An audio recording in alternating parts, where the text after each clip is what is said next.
Beaucoup cherchent la voix de Dieu dans le tonnerre, mais ignorent qu'il parle aussi dans le silence. Parfois, ce silence n'est pas un vide, mais un cri que le ciel seul peut entendre, une prière sans mots, un soupir au milieu de la nuit, une fatigue qui ne s'explique pas, et qui pourtant porte un message.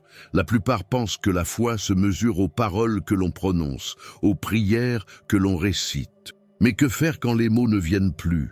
Quand l'âme, blessée, se replie, que le corps s'épuise et que l'esprit semble s'être tu, c'est là que commence un autre langage, celui que seul Dieu comprend. Ce langage, c'est le vôtre. Vous qui traversez des nuits blanches sans explication, vous qui souriez en public mais pleurez en silence, vous qui vous demandez si Dieu vous écoute encore. Oui, il vous entend. Et ce que vous percevez comme un mur est parfois une porte. Dans ces instants, la Bible révèle des vérités que peu connaissent. Dieu recueille vos larmes comme un trésor.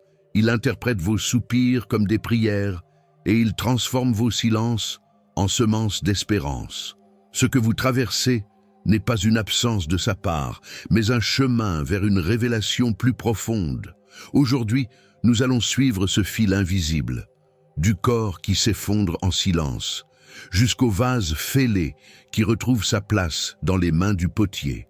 Chaque étape est un signe, chaque signe est une réponse, et chaque réponse est une preuve que, même quand vous croyez n'avoir rien dit, Dieu a déjà tout entendu. Il avançait chaque jour avec le même geste, les mêmes sourires forcés, les mêmes phrases mécaniques. Personne ne voyait que sous la surface, ses forces s'étiolaient.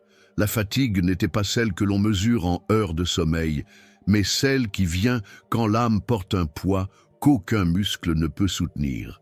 C'était comme si une lampe continuait à briller, mais avec une huile qui s'évaporait lentement, invisible aux yeux des autres. On dit souvent que le corps parle quand l'âme se tait. Pourtant, il existe une fatigue silencieuse, masquée derrière la ponctualité au travail, les repas en famille, les réponses polies. À l'intérieur, c'est une marche dans le désert, pas de vent, pas d'ombre, juste une chaleur qui assèche la prière et fige les larmes. Ce désert n'a pas toujours de nom, mais Dieu le voit depuis son trône. La Bible raconte qu'Élie, après avoir affronté les prophètes de Baal, s'est écroulé sous un genêt, demandant à mourir, 1 Roi 19:4. Il n'avait plus faim de victoire, ni soif de combat, et pourtant Dieu ne l'a pas réprimandé. Il a envoyé un ange avec un peu d'eau et un pain chaud. Parfois, le ciel ne nous donne pas un discours, mais un simple geste pour nous rappeler que nous ne sommes pas seuls. Cette fatigue n'est pas seulement un épuisement mental, c'est un combat spirituel invisible. Les jours semblent normaux, mais au-dedans, la foi lutte contre une marée lente de découragement.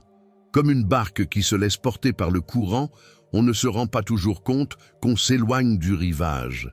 Et dans cette dérive, le silence intérieur peut devenir assourdissant. Il y a des signes subtils, un réveil plus difficile, un goût amer pour les choses qu'on aimait, une prière récitée sans conviction. Comme les lézardes d'un mur qu'on repeint chaque année, on masque ce qui s'effrite. Mais le Seigneur lit entre les lignes de notre routine et voit la fissure. Il ne condamne pas, il s'approche, car même un vase fêlé peut contenir sa grâce. Jésus a dit « Venez à moi, vous tous qui êtes fatigués et chargés, et je vous donnerai du repos. » Matthieu 11, 28. Ce repos n'est pas une simple pause, mais une guérison de l'âme. Il n'enlève pas toujours le poids, mais il donne la force de le porter. Et dans ce repos, il y a parfois un silence bienfaisant, celui où l'on respire à nouveau. Et si cette fatigue que l'on cache si bien était en réalité une invitation divine à s'arrêter, peut-être que derrière le rythme que l'on maintient pour sauver les apparences, Dieu attend juste qu'on admette notre faiblesse. Car après le désert d'Élie, il y eut un murmure doux et léger. Et ce murmure nous conduira vers une autre forme de silence. Il y a des moments où les mots s'éteignent, non pas par manque de foi, mais parce que tout a déjà été dit dans le secret de l'âme. Ce silence n'est pas vide, il est habité. Comme un encens qui brûle doucement sans fumée visible, il s'élève vers le ciel, invisible aux hommes, mais parfaitement entendu par Dieu. David, dans ce psaume, ne se tait pas par résignation, mais par révérence. Dans la vie spirituelle, le silence peut avoir plusieurs visages. Il peut être la paix d'un cœur confiant ou l'épuisement d'une âme qui ne sait plus comment formuler sa douleur. Dans les deux cas, Dieu n'est pas moins attentif. L'Éternel n'a pas besoin de phrases parfaites pour comprendre, il connaît chaque soupir comme un mot et chaque larme comme une phrase entière. On raconte l'histoire d'un vieil homme qui chaque matin s'asseyait dans l'église vide. Il ne priait pas à voix haute. Quand on lui demanda ce qu'il faisait, il répondit « Je le regarde et il me regarde ».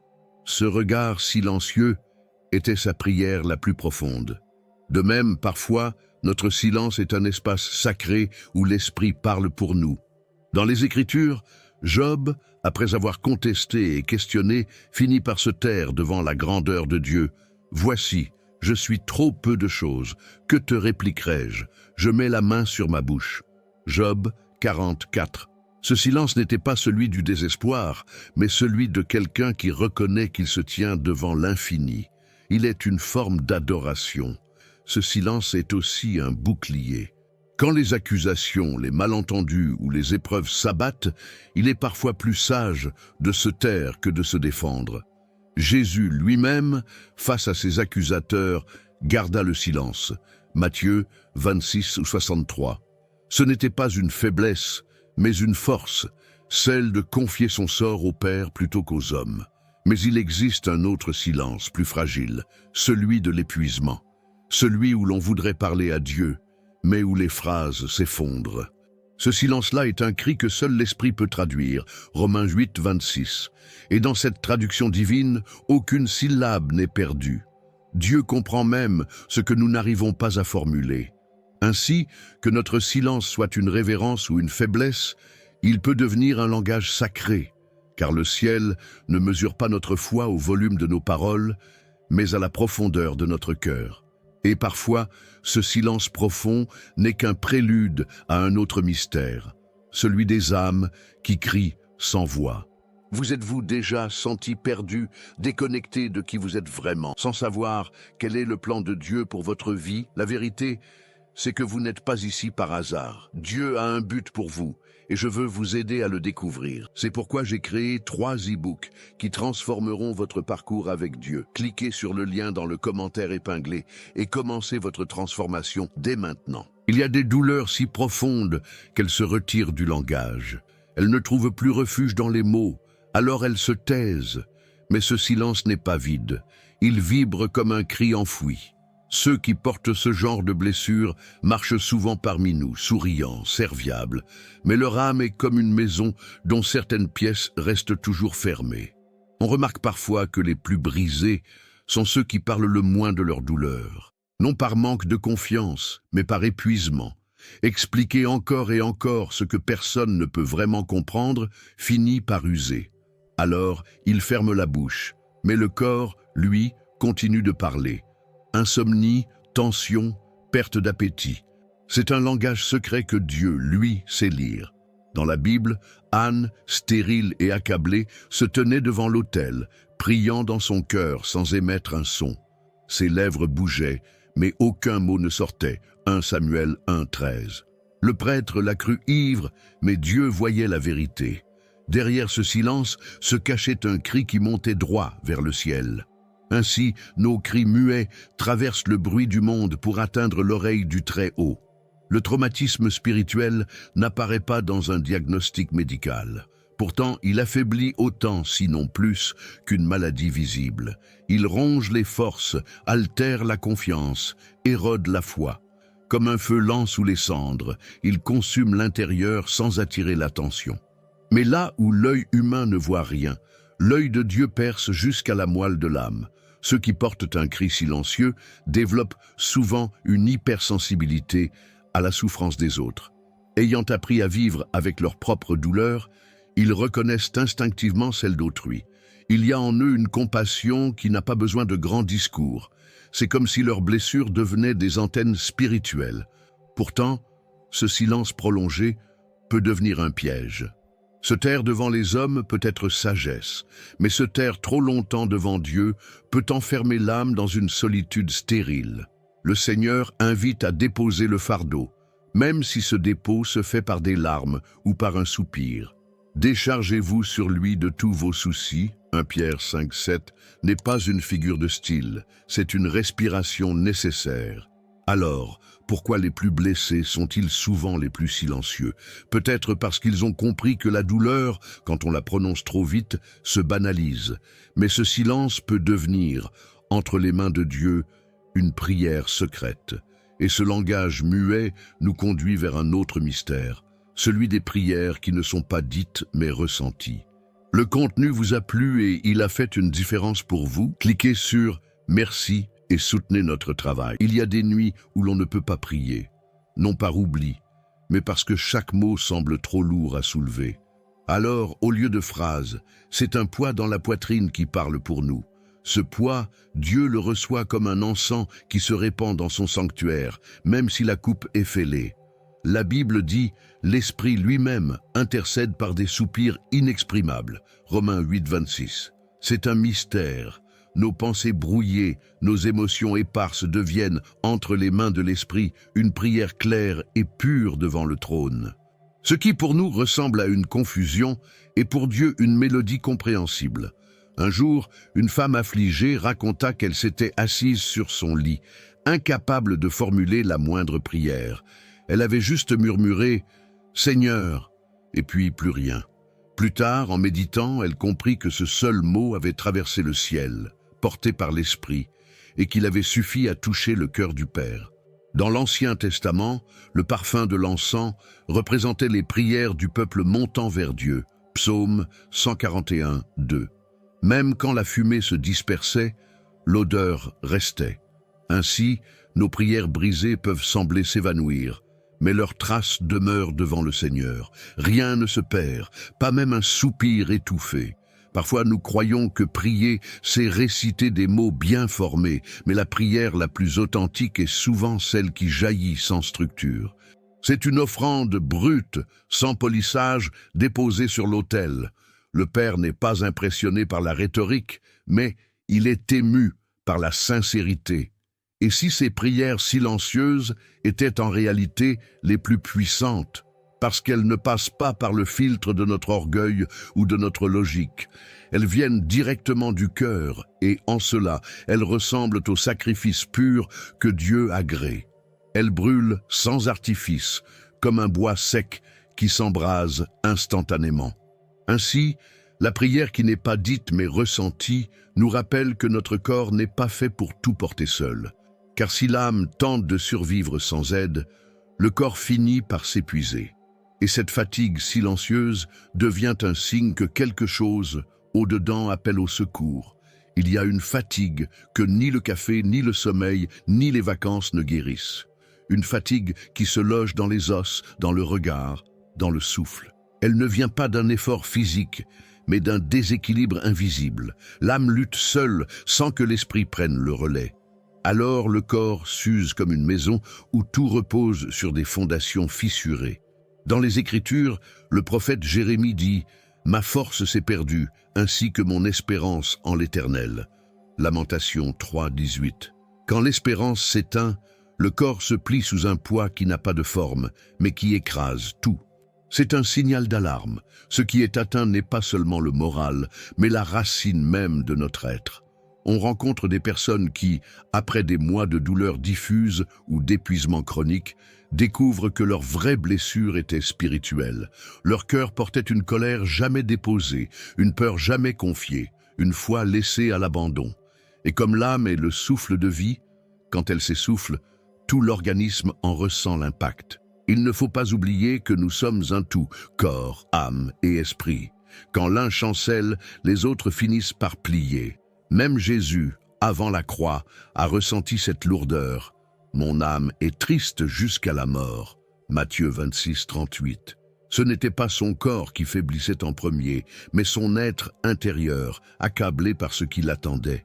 Beaucoup, au lieu de traiter la racine, soignent la surface. Ils s'épuisent à tenir encore un peu, à remplir leurs obligations, à sourire en public. Mais un cœur épuisé finit par imposer son rythme à tout le reste. Le sommeil se dérègle, la digestion se trouble, l'attention se disperse. Le corps devient l'écho du cri intérieur. Pour guérir, il ne suffit pas de reposer le corps. Il faut nourrir l'âme et fortifier l'esprit. C'est dans la prière, la méditation de la parole, et parfois dans le simple fait de s'asseoir en silence devant Dieu que l'on réapprend à respirer. Ce n'est pas une fuite, mais une réorientation de notre source d'énergie.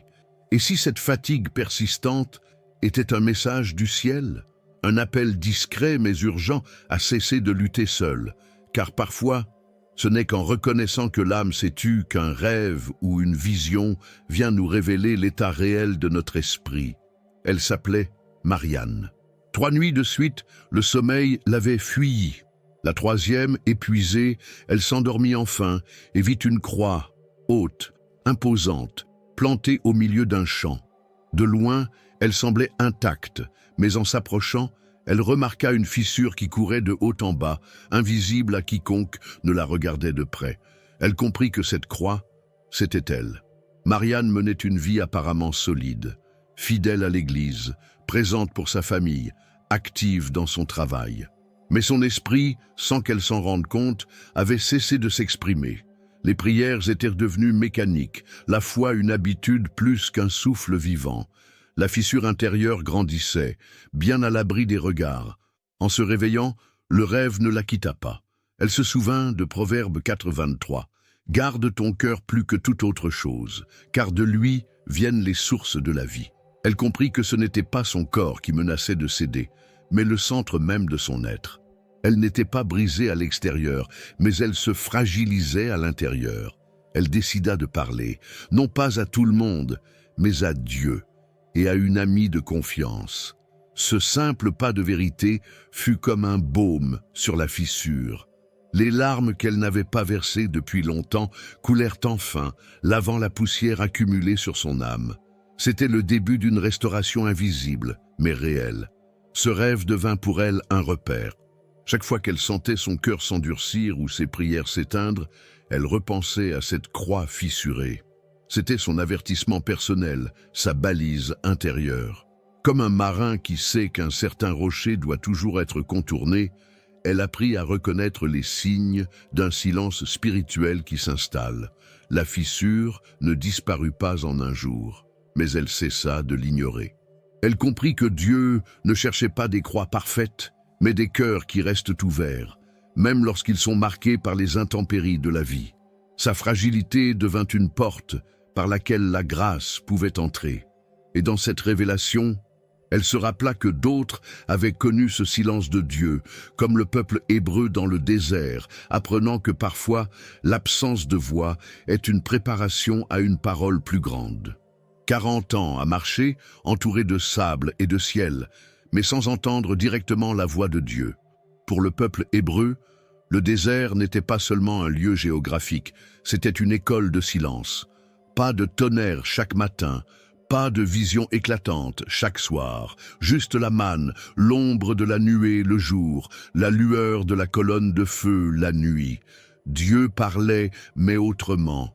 Ce silence apparent n'était pas une absence, mais un mode d'enseignement. C'est dans le manque que l'oreille s'affine. Le peuple avait quitté l'esclavage d'Égypte, mais il devait encore désapprendre ses réflexes de dépendance aux idoles. Et parfois, la meilleure pédagogie divine est une parole différée, pour que le cœur se tende davantage vers lui. Aujourd'hui, nos déserts ne sont pas faits de sable, mais de solitude émotionnelle, de routines sans saveur, de prières sans réponse immédiate.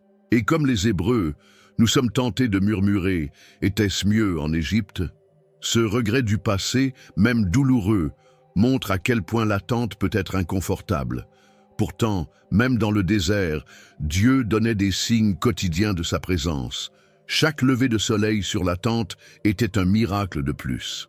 Chaque gorgée d'eau tirée du rocher rappelait que même le silence divin est habité de soins invisibles. Nous oublions souvent que la patience est un acte de foi. Moïse, dans ses années arides, apprit à reconnaître la voix de Dieu non seulement dans le tonnerre du Sinaï, mais dans les instructions précises pour dresser le tabernacle. C'était une invitation à adorer au milieu de la tente, à sanctifier le présent au lieu de vivre suspendu au futur. Nos déserts modernes sont parfois des hôpitaux, des chambres vides, des nuits où le téléphone ne sonne pas. Mais si nous apprenons à y chercher les petites traces de sa présence, nous découvrons que le silence de Dieu n'est pas un retrait, mais une préparation. Ce qui mûrit dans le désert porte un fruit que l'abondance immédiate ne donne jamais. Et ce peuple, qui avait appris à écouter dans le silence, a fini par entendre l'ordre de traverser le Jourdain. Comme pour nous, il y a un moment où Dieu brise le silence pour répondre aux cris de ceux qui tiennent encore les morceaux de leur vase brisé.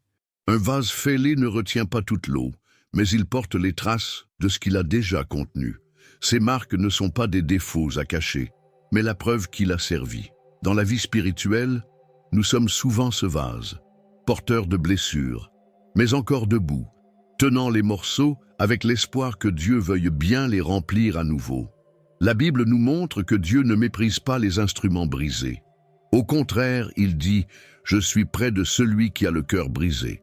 Psaume 34, 18. Ce n'est pas la perfection extérieure qui attire son regard, mais l'honnêteté intérieure. Un vase intact mais vide n'a aucune utilité. Un vase fêlé, s'il est présenté au potier, peut devenir un témoignage de restauration. On raconte qu'un potier, ayant 2 vases, vit que l'un fuyait à cause d'une fissure. Au lieu de le jeter, il planta des graines le long du chemin où il portait l'eau. L'eau qui s'échappait arrosait les fleurs, et le vase fêlé finit par embellir toute la route. Ainsi, Dieu peut se servir de nos pertes pour arroser des vies autour de nous. Le cri du vase brisé n'est pas toujours un son. Il est un geste, celui de se tourner vers le ciel en disant, même sans mots, « Me voici ». Et Dieu, comme un potier, ne commence pas par recoller les morceaux. Il nettoie, il polit, il prépare l'argile à recevoir une nouvelle forme. La fissure devient alors un souvenir, non une condamnation. Beaucoup pensent qu'ils doivent se réparer avant de revenir à Dieu. Mais c'est l'inverse. C'est en revenant à lui, fissuré, que commence la réparation. Ce que nous appelons faiblesse devient, entre ses mains, une ouverture pour sa lumière. Paul l'a compris, « Ma grâce te suffit, car ma puissance s'accomplit dans la faiblesse. » 2 Corinthiens 12, 9. Le vase fêlé peut encore contenir de l'eau, même s'il en perd. Et parfois, c'est cette eau versée involontairement qui devient bénédiction pour d'autres. La vraie question n'est pas « suis-je entier ?», mais « suis-je prêt à être porté par le potier ?» Car la restauration ne vient pas de nos forces, mais de ses mains. Et c'est ainsi que du premier soupir invisible jusqu'au vase restauré se tisse une histoire, celle d'une âme fatiguée, d'un esprit silencieux, mais d'un Dieu qui entend, qui voit et qui relève. Vous avez vu comment Dieu entend les prières les plus discrètes, comment il lit dans les silences et recueille les soupirs. Du désert des Hébreux à la croix fissurée de Marianne, une vérité demeure. Le Seigneur ne demande pas des mots parfaits, mais un cœur ouvert. Même un vase fêlé peut encore porter de l'eau si c'est lui qui le tient. Alors, quelle est la fissure que vous lui cachez encore? Quelles sont les nuits où vous avez cru qu'il ne répondait pas? Peut-être que ce que vous prenez pour son absence est en réalité sa manière de vous préparer. Ce silence, ce poids, cette fatigue ne sont pas la fin mais le prélude à une guérison plus profonde. Aujourd'hui, décidez de lui apporter ce qui reste de vous. Ne vous attendez pas à un discours flamboyant. Un simple « Seigneur » suffit pour que le ciel s'ouvre. Car il promet d'être près de celui qui a le cœur brisé et de panser les plaies invisibles. Si ce message a touché quelque chose en vous, ne le laissez pas s'éteindre. Prenez le temps maintenant de parler à Dieu ou de vous taire devant lui. Dans les 2 cas, il saura traduire ce que vous lui confiez.